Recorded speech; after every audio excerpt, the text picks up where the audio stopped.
उस taxi driver का शक सही साबित हुआ। खुद नसीम का बयान भी यही था कि उसे महविश ने आलाकार बनाया। हालांकि वहीद और महविश ने भागने का प्लान बहुत पहले ही बनाया था, लेकिन पैसे ना होने की वजह से वो दोनों रह गए। जैसे ही पैसा उनके हाथ लगा, उन्होंने भागने में एक लम्हा नहीं लगाया और दोनों सुबह हैदराबाद रवाना हो गए। इंस्पेक्टर साहब, रात को महविश के बनाए हुए खाने के मुतालिक क्या रिपोर्ट है? हाँ, वो मामला भी दिलचस्पी से खाली नहीं था। वो खाना हमने अपनी लेबॉर्ट्री में टेस्ट कराया था। उस खाने में नशावर दवाइयाँ मिलाई गई थी। यही वजह है जो आप लोग 2-2:30 बजे तक सोते रहे और वो रात को अपना काम करके फरार हो गई। वहीद की माँ का क्या बयान है? वहीद एक हमारा किस्म का लड़का है, वो इसलिए खुद लाइल में। खुद नसीम के बयान से ये तय हो गया है कि वहीद और महविश ने नसीम के अलावा किसी और को एतमाद में दिया ही, इसीलिए हमें फिलहाल वहीद की माँ को रहा करना पड़ा। इंस्पेक्टर साहब, आपका क्या ख्याल है कि महविश और वहीद को कब और कहाँ से बाजियाब कराया जा सकता? हमें ये तो पता चल गया है कि वो दोनों हैदराबाद पहुंच गए हैं। हमने अपने महकमे वालों को वहाँ इंफॉर्मेशन दे दी है इनकी। अब वो अपनी कार्रवाई पूरी करके हमें इत्तला कर देंगे। आप बेफिक्र होकर अपने घर जाएं। ठीक है इंस्पेक्टर साहब।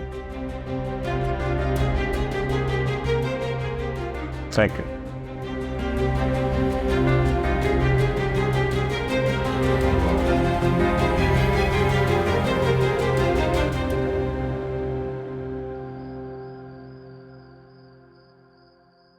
हाँ भाई, क्या क्या हाल है भाई? मेवाज, सलाम। कहाँ से आ रहा हो? 2 दिन से गायब थे भाई तुम। भाई गया था हैदराबाद में आम लेने के लिए। अच्छा, आम ले आए? आम ले आए। तो मेरी वाली पेटी कहाँ है? तेरी पे पेटी भी ले आया हूँ। अरे वाह वाह वाह वाह, अरे वाह वाह वाह, चलो लाया तो सही। चलो ठीक है। अरे बेटा, भाई तुम्हें देख के तो बहुत खुशी हुई मियाँ। बेटा आप राबिया को नहीं लाए? क्या मतलब राबिया यहाँ पर नहीं आई? हैं? वो तुम्हारी इजाजत के बगैर कभी आई है इधर? पर वो तो घर पर भी नहीं है। शाम को जब मैं उसको लेने के लिए आया हूँ तो घर पे ताला लगा हुआ था। सूरज गुरूब होने तक मैंने उसका इंतजार किया पर वो नहीं आई। फिर मैंने सोचा कि यहाँ पर आई होगी आप लोगों के पास। नहीं बेटा, इधर तो नहीं आई। या अल्लाह तो खैर करना। बेटा हम तो इस शहर में बिल्कुल बेयारो मददगार हैं। कहाँ गई, क्यों गई, किसी के साथ? नहीं, मुझे समझ में नहीं आ रहा क्यों ऐसा हुआ है। सुन, कयूम तो कुछ करना। उसका क्यों नहीं कुछ बोल तो सही। ये बोलने का नहीं, कुछ करने का वक्त आ गया है। मेरे साथ चलो जिब्रान। कहाँ लेके जा रहे हो उसे? अरे सवाल जवाब करने का टाइम नहीं है, मैं आकर तुझे बताता हूँ सब। पता तो चले मुझे। अरे ये समझ ले कि हम राबी को वापस लेने जा रहे हैं। चलो जिब्रान, आ जाओ। जल्दी आना। आ जाओ। चल जाओ, मेरी राबी को अपने हिफ्ज़ ईमान में। अपने प्यारे हबीब के सदके मेरी राबी जहाँ भी है इसको मुश्किल से पार कर। मेरी राबी जल्दी आ जाए। हो गई अल्लाह।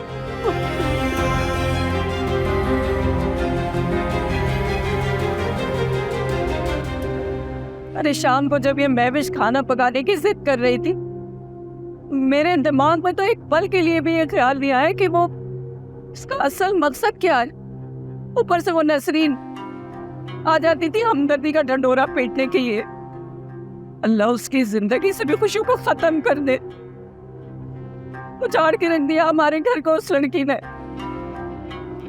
गलती उससे कहीं ज्यादा हमारी महविश की है। आप उसको नजरअंदाज करने की कोशिश ना करें।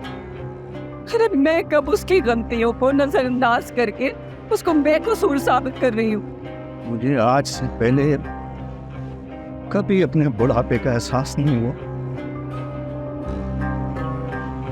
आज मुझे ऐसा लगता है कि मैं ना सिर्फ बूढ़ा हो गया हूँ बल्कि मेरे जिस्म के सारे आस्था बेकार हो गए।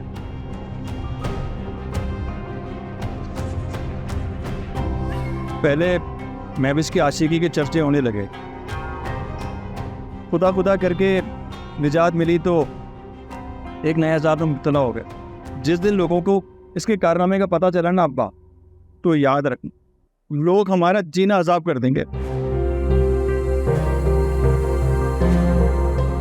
तुम क्या समझते हो कि मैं बहुत खुशी से बदनामी के दाग को उन माथे पे सजा लूंगा? ये इतना आसान काम नहीं है।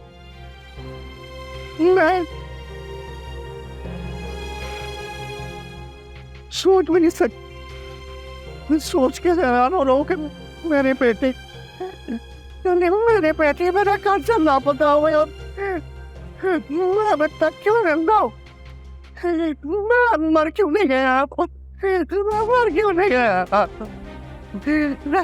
मैं मर क्यों नहीं गया? मैं तूने मुझे कहीं का नहीं छोड़ा। मैं तूने मुझे कहीं का नहीं छोड़ा। मुझे कहीं का नहीं छोड़ा। अब्बा प्लीज़ अपने आप पे काबू रखने की कोशिश करें प्लीज़। मैं आपकी परेशानी में हरगिज़ इजाफा करना नहीं चाह रहा, लेकिन मैं क्या करूं? मैं खुद की परेशानी पे भी काबू नहीं रख पा रहा। आखिर वो भी मैं भी इसका भाई हूं। परेशानी और जिल्लत हम सबके साथ ही है अब्बा, हम सबके साथ ही है।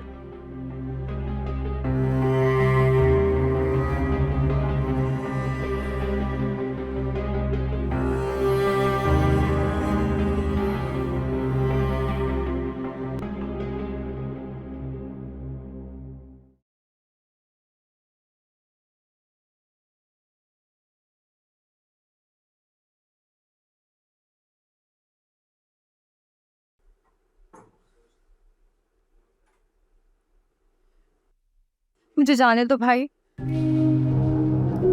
भाई इतनी जल्दी भाई बना दिया तुमने?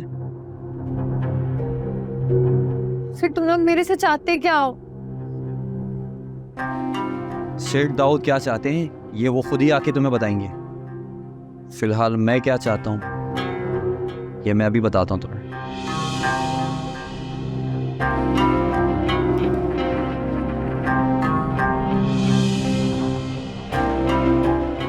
वाकई बहुत करंट है तुम्हारे अंदर।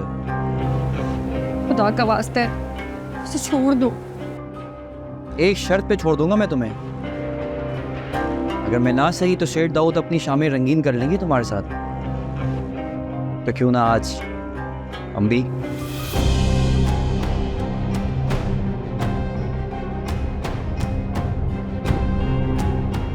मैं ऐसी लड़की नहीं हूँ, खुदा का वास्ता मुझे यहाँ से जाने दो। शेर दिल यानी शेरू नाम है मेरा। कोई शराफत से मेरी बात न माने ना तो मैं ज़बरदस्ती भी कर लेता हूँ उसके साथ।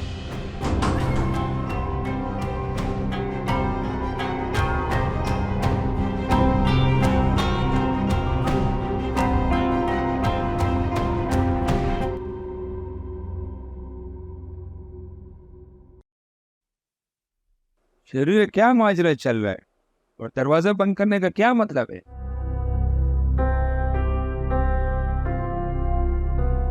तुम्हारी चादर इधर क्यों पड़ी हुई है?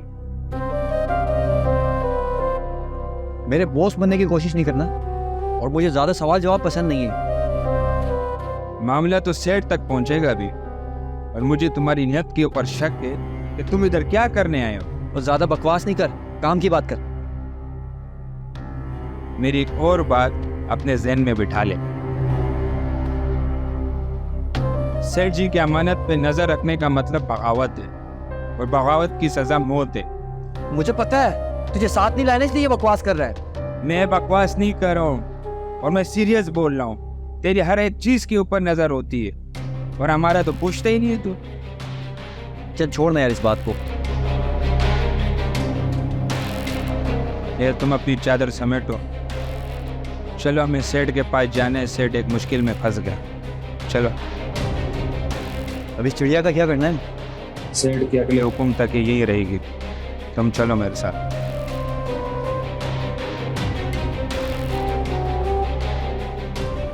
चल भाई, चलो आ जाओ।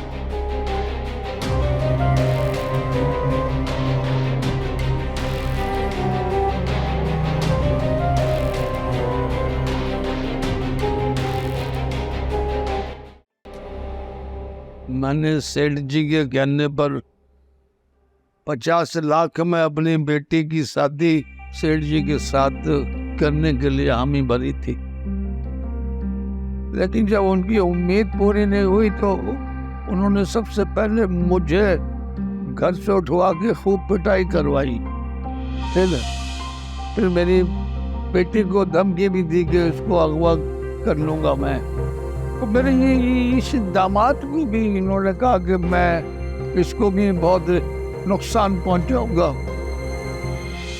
मैं आपके पास मैडम जी ये फरियाद लेके आया हूं कि आप मेरे बेटे को सेठ जी के चुंगल से आजाद करा दें। सबसे पहली बात तो ये है कि दाऊद को मैंने इस घर से निकाल दिया है और अब वह मेरा शौहर भी नहीं रहा है।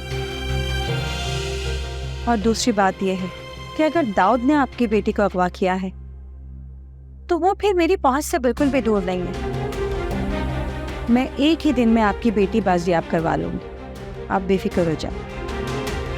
बहुत मेहरबानी है आपकी मैडम जी, बहुत मेहरबानी है आपकी।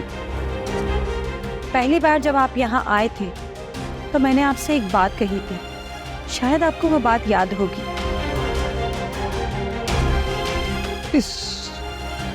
इस लालची इंसान को उस वक्त पैसों के हवस के लिए कुछ और सुझाई नहीं दे रहा था, इसलिए बस। लेकिन मुझे वो बात अभी तक याद है।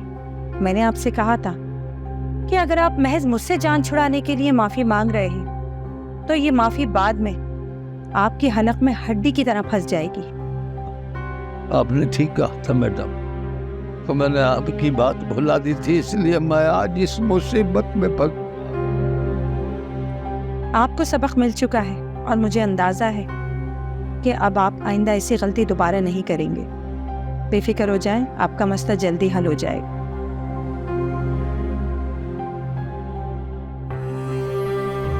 जी आईजी साहब, क्या हाल है आपके?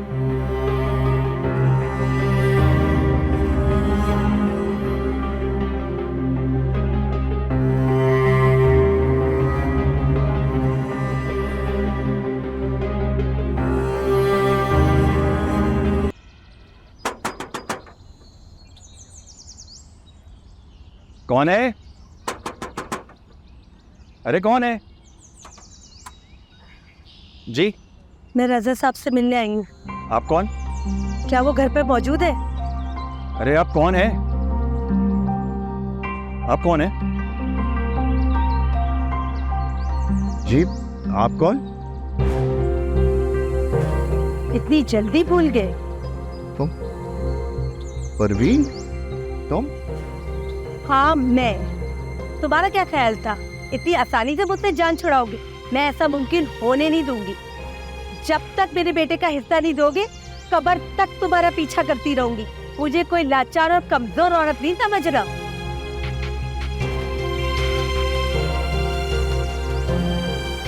इस वक्त इसमें इतनी हिम्मत नहीं है कि ये कुछ कह सके।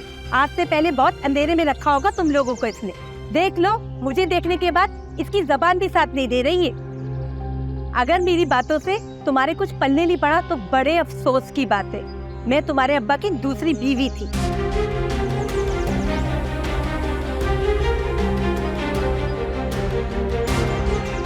बड़े बड़े दावे कर मुझसे शादी की थी।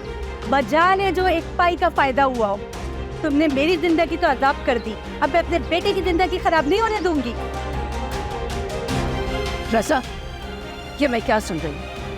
ये औरत इतनी देर से बड़ी बड़ी बातें कर रही है और तुम खामोश खड़े हुए हो। बोलते क्यों नहीं कुछ? क्या हकीकत है अब्बा? जी कह रही है, क्या ये सच है? हाँ, ये सच ही मेरी बीवी रह चुकी। मैंने जिंदगी में बस एक ही गलती की है जुबैदा। लेकिन जुबैदा, बस रजा बस, अब मैं तुम्हारी एक बात भी नहीं सुनूंगी। हमेशा तुमने अपनी औलाद की गलतियों पे नजर रखी। अरे कभी अपने गिरेबान में भी झांक कर देखा होता। जिस तरह तुमने इस औरत को और मुझे धोखा दिया है, महविश ने भी इसी बात का असर लिया है। मैं तुम्हारी गलती को कभी माफ नहीं करूंगी। और जब तक मुझे मेरा हिस्सा नहीं मिलेगा, मैं इस घर से एक कदम बाहर नहीं निकालूंगी। अब तुम रहो इसी के साथ इस घर में।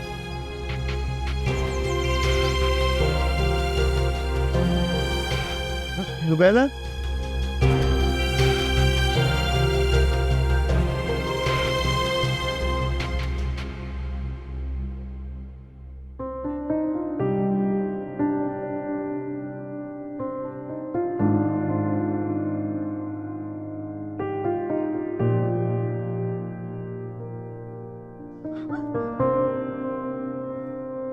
क्या हुआ महविश?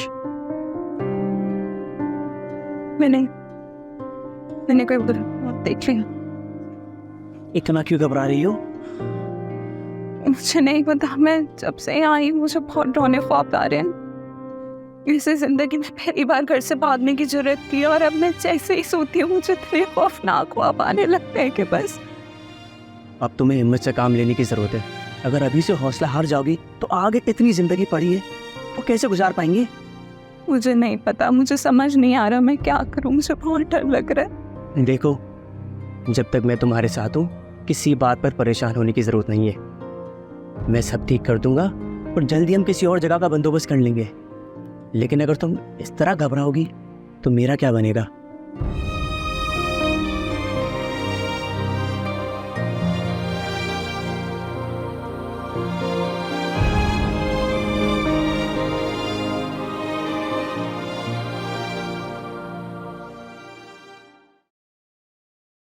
उस्ताद जी, क्या हो गया? भी तो आगे सोया हूँ। एक खबर लाया हूँ उस्ताद। कैसी खबर? बोल। कमरा नंबर 315 में रहने वाली लड़की और लड़का लगता है कहीं से भाग कर आए हैं।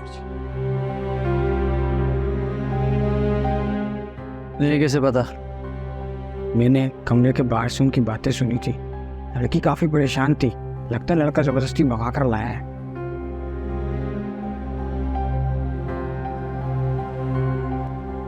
एक बात बता, लड़की कैसी दिखती है? खूबसूरत है? दोपहर को खाना देने गया था, लड़की तो टाइट है। चेक काम कर, पड़कर जैसे कमरे से बाहर जाए, आके मुझे बता। फिर क्या सोने दे अब।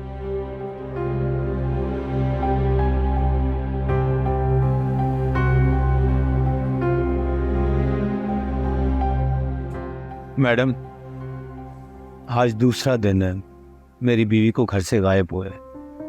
आपने पुलिस में बात भी की है, लेकिन अभी तक कुछ पता नहीं चला। मेरी इस सिलसिले में आईजी साहब से 2 बार बात हुई है। वो लोग दाऊद को मुसलसल ट्रेस करने की कोशिश कर रहे हैं, मगर वो उनके हाथ ही नहीं आ रहा। मैंने उसे तहखाने की निशानदेही भी कर दी थी जहाँ उन्होंने मुझे कैद रखा था। पुलिस ने वहां भी छापा मारा था, मगर वो लोग वहां भी मौजूद नहीं है। न जाने हमारी बेटी अब कब वापस आएगी। आप फिक्र क्यों कर रहे हैं? मैंने आपसे वादा किया है ना कि आपकी बेटी जल्द से जल्द घर वापस आएगी, और दाऊद को कड़ी से कड़ी सजा दिलवाना मेरी जिम्मेदारी है। अगर दाऊद के बारे में सिर्फ ये पता चल जाए कि वो किन लोगों के साथ उठता बैठता है, तो उसे पकड़ना इतना मुश्किल नहीं होगा। मगर उसकी हरकतों से तो ऐसा लग रहा है कि मुसलसल वो अपने ठिकाने तब्दील कर रहा है। अगर आप दोनों चाहें तो दाऊद और उसके कारिंदों के बारे में मालूमात इकट्ठा करके मुझे बता सकते हैं।